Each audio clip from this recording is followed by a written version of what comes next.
How to share multiple contacts at once. Hello guys, welcome back to another tutorial video, and in today's video I'll teach you guys how you can share multiple contacts at once on iPhone.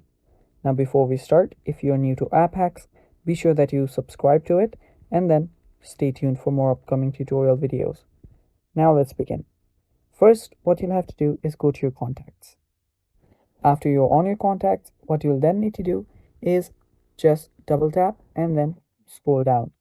After you do that, you will have selected multiple contacts, and then what you'll need to do is long press on it. Now after you do that, you will see the share option. Tap on share, and after you do that, you will get to share whatever you want, like your phone number, the mobile number, the first name and the last name. After you select whatever you want, tap on done. After you do so, you will be able to share everything. So here you can mail them, airdrop it, even add it to your drive, mail it, or more options here. Now you can save it to your files too. Now do whatever you want and then you can share it. And it's that easy, guys. And that is how you share your multiple contacts at once on your iPhone.